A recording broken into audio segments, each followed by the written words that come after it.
Hello साथियों, नमस्कार। आपका स्वागत है डीएनएस एग्ज़ाम वॉरियर्स में। तो आज है मंडे, आज से आपके क्लासेस फिर से स्टार्ट हैं। तो नायक सीरीज की जो पॉलिटी है वो चल रही है। नोट्स बाई मनीष हमारे द्वारा ये नोट्स बनाए जा रहे हैं और आपको प्रोवाइड कराए जा रहे हैं। तो भारत का संवैधानिक विकास आज का टॉपिक्स है। तो आज हम पढ़ेंगे पिट्स इंडिया एक्ट जो 1784 है, इसके आगे का। तो ये पिट्स इंडिया एक्ट किसने तैयार किया था? तो ये एक पिट यानी कि विलियम, जो ब्रिटिश के विलियम पिट जो प्रधानमंत्री थे, पीएम विलियम पिट्स द्वारा तैयार किया गया था और ये फोक्स बिल में संशोधन करके बनाया गया था ये एक्ट को। और 1784 का जो एक्ट है, इससे क्या कार्य हुए थे? इससे यह कार्य हुआ था कि जो कंपनी का व्यापारिक काम था और राजनीतिक काम था, इसको अलग अलग कर दिया गया था। जो व्यापारिक काम था, इसके लिए बोर्ड ऑफ डायरेक्टर यानी बीओडी बनाया गया था, बोर्ड ऑफ डायरेक्टर को बनाया गया था, जिसके निर्देशक मंडल में कितने तो 24 मेंबर्स शामिल थे। और जो राजनीतिक काम था, इसके लिए बोर्ड ऑफ कंट्रोल बनाया गया, जो उसमें 6 मेंबर्स शामिल थे। कितने? 6 मेंबर्स शामिल थे बोर्ड ऑफ कंट्रोल। और इन दोनों में क्या मतलब शक्तिशाली कौन था, पावर में कौन था? तो बोर्ड ऑफ कंट्रोल था, क्योंकि जो गवर्नर यानी कि जी गवर्नर जनरल था, वो बोर्ड ऑफ कंट्रोल के खिलाफ नहीं जा सकता था। जब तक बोर्ड ऑफ कंट्रोल अनुमति नहीं देगी, वो काम नहीं कर सकता था। अब आगे देखते हैं भारत जो इसी एक्ट से क्या क्या आ गया कि जो कंपनी द्वारा अर्जित भूभाग है, वो क्षेत्र अब क्या ब्रिटिश भारत के नाम से जाना जाएगा। यह एक पहला दस्तावेज था। मतलब जो अगर पूछा जाए कि ब्रिटिश भारत पहला दस्तावेज क्या था, जिससे ये कहा गया कि कंपनी द्वारा अर्जित भूभाग को ब्रिटिश भारत या ब्रिटिश आधिपत्य कहलाएगा। तो ये एक लिखित दस्तावेज था। आगे देखते हैं, गवर्नर जनरल की परिषद में अब कितने तो 3 सदस्य शामिल होंगे। हमने पिछली क्लास में पढ़ा है, तब कितने सदस्य होते थे? तो 4 सदस्य थे। और बहुमत कितने पर होती थी? तो 3-1 से बहुमत होती थी। तो अब इसमें जो गवर्नर जनरल की परिषद है, उसमें कितने तो 3 सदस्य होंगे। कितने? 3 सदस्य होंगे। अन्य प्रांतीय गवर्नर की परिषद में भी अब 3 सदस्य, जो इसके अधीन अन्य प्रांतीय परिषदें थीं, तो उनमें भी 3 सदस्य होंगे। गवर्नर जनरल प्रांतीय सरकारों की विफलता पर उन्हें बर्खास्त कर सकता है। आगे देखते हैं, जो 1786 का एक्ट था, इसमें एक ही काम था कि गवर्नर जनरल की विशेष परिस्थितियों में परिषद का निर्णय निरस्त कर सकता था। जो गवर्नर जनरल था, वो विशेष परिस्थितियों में जो परिषद थी, उसका निर्णय निरस्त कर सकता था। जैसे कमांडर इन चीफ जो था, अब गवर्नर जनरल होगा, यानी कि सेना का प्रमुख कौन होगा? तो गवर्नर जनरल होगा। तो ये किसको दर्शाता है? जो अगर निरस्त करने की शक्ति किसको दर्शाता है? तो वीटो पावर को दर्शाता है। किसको? वीटो पावर को। ये भारतीय संसद में भारतीय संविधान में किसको ये वीटो पावर दी गई है? तो ये किसको दी गई? राष्ट्रपति को। और कमांडर इन चीफ, सेना, तीनों सेना का प्रमुख कौन होगा? तो हमारे यहाँ राष्ट्रपति होगा। तो ये कहाँ? गवर्नर जनरल होगा। तो बस इसी से लिया गया है किसको? Veto power. और कमांडर इन चीफ का प्रमुख कौन होगा? राष्ट्रपति होगा।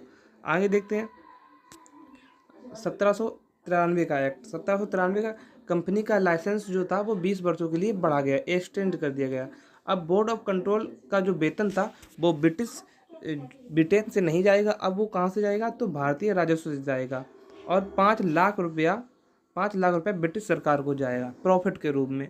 5 लाख रुपया कैसे भी करो, 5 लाख रुपया ब्रिटिश सरकार के खाते में जाएगा। अब तुम कंपनी कुछ भी करे, कितना भी कर वसूले, कुछ भी करे, लेकिन ब्रिटिश सरकार को 5 लाख रुपया जाएगा। Charter act 1813। तो इसमें क्या हुआ था? चार्टर 1813, ईस्ट इंडिया कंपनी का व्यापार का जो एकाधिकार था, वो खत्म कर दिया गया था। मतलब ये है कि भारत में ईस्ट इंडिया कंपनी के अलावा कोई भी कंपनी व्यापार नहीं कर सकती थी। तो इसको जो एकाधिकार था, उसको खत्म कर दिया गया था। अब यहाँ पर ब्रिटेन या कहीं भी कंपनी जो आके यहाँ पर व्यापार कर सकती थी, लेकिन अब बाद कुछ जगह पर इसको छूट दी गई। जैसे चाय के व्यापार को, चीन के जो साथ व्यापार था, उस पर किसका एकाधिकार था? उस पर एकाधिकार केवल ईस्ट इंडिया कंपनी का ही था अभी तक। और जो ईसाई मिशनरियों को भारत में धर्म प्रचार करने की छूट दे दी गई थी। भारत आने वाला पहला ईसाई मिशनरी कौन था? तो ये थॉमस दी अल्पोस्टल था, जो कब आया था? यानी कि 52 AD, यानी कि 52 ईस्वी में आया था। और कहाँ आया था? केरल में आया था। भारत में पहली चर्च कौन? तो सेंट थॉमस चर्च, जो केरल में 52 AD में बनी। भारत की पहली यूरोपीय शैली की चर्च कहाँ है? तो ये त्रिशूर, कहाँ? केरल में है। कौन? Saint Francis church. कब? 1508 में बनी। यानी कि 1818 में सेरामपुर जो कि वेस्ट बंगाल मिशन में के तहत बेपिस्ट मिशन कॉलेज की स्थापना की गई। बेपिस्ट 1813 के एक्ट में 1 लाख रुपए वार्षिक भारतीयों की शिक्षा को देने होंगे। तो ये किस में कहा गया कि तो 1813 के एक्ट में कहा गया। चार्टर एक्ट 1833, इसमें क्या कहा गया? चार्टर एक्ट 1833 में बंगाल का गवर्नर जनरल जो है अब क्या होगा? भारत का गवर्नर जनरल होगा। कौन है? तो लॉर्ड नहीं कहेंगे उन्हें, विलियम बेंटिंग। कौन? William Bentinck. Governor general plus उसकी जो परिषद है अब पूरे भारत के लिए विधि बनाएगी। यानी कि गवर्नर जनरल और प्लस जो उसकी परिषद है, जो उसकी परिषद में सदस्य हैं, वो मिलकर अब पूरे भारत के लिए कानून यानी विधि यानी कानून बनाएंगे।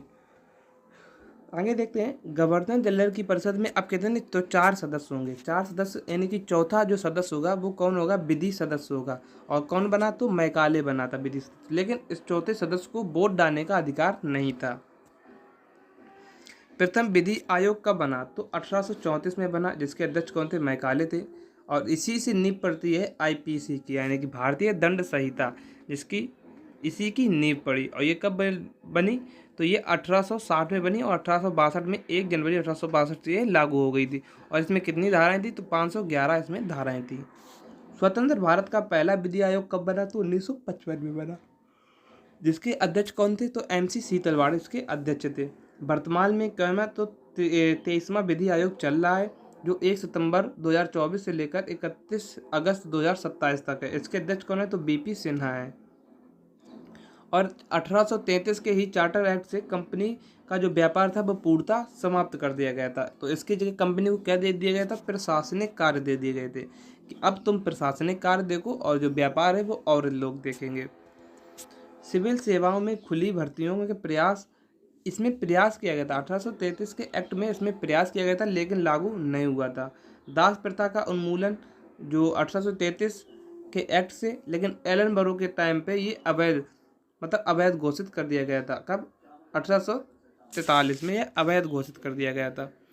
चार्टर एक्ट 1853, क्योंकि ये अंतिम चार्टर एक्ट था। इसमें गवर्नर जनरल की परिषद में 6 अतिरिक्त सदस्य जोड़े जाएंगे और 2 अन्य सदस्य जोड़े जाने के प्रावधान थे। तो इसमें टोटल कितने सदस्य हो गए? गवर्नर जनरल के साथ कितने? 4 + 6 + 2 यानी कि 12 सदस्य हो गए। और यहीं से किसकी नींव पड़ती है? तो केंद्रीय विधान परिषद की नींव पड़ती है। इसमें क्या हुआ था यहाँ पर?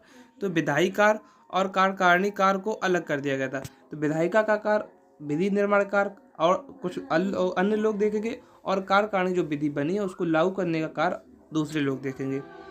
सिविल सेवाओं की भर्ती प्रतियोगिता के आधार पर होगी। इसमें कब का? तो 1853 के एक्ट से सिविल सेवाओं की जो भर्ती है वो किसकी? प्रतियोगिता के आधार पर होगी। आगे देखते हैं। बोर्ड ऑफ डायरेक्टर के सदस्यों की संख्या को घटाकर कितना कर दिया गया था? 18 कर दिया गया था। कितने? तो 4 से पहले कितने होते थे बोर्ड ऑफ डायरेक्टर में? तो 24 सदस्य होते थे। अब कितने कर दिए गए? 18 कर दिए गए। पिट्स इंडिया एक्ट अधिनियम किस वर्ष पारित हुआ? तो पिट्स इंडिया एक्ट अधिनियम, एक क्वेश्चन है, पिट्स इंडिया एक्ट कब? तो ये 1784 में पारित हुआ। तो आज की क्लास को यहीं पर विराम देते हैं, और इसकी जो PDF है वो आपको टेलीग्राम चैनल पर मिल जाती है। तो वहाँ से आप इसे डाउनलोड कर सकते हैं, किसी भी हार्ड कॉपी में निकलवा सकते हैं, जिससे कि आपकी तैयारी में कम समय लगे और आप अच्छे से तैयारी कर सकते हो। तो मिलते हैं कल एक नेक्स्ट वीडियो में, तब तक के लिए जय हिंद, जय भारत। Thanks for watching.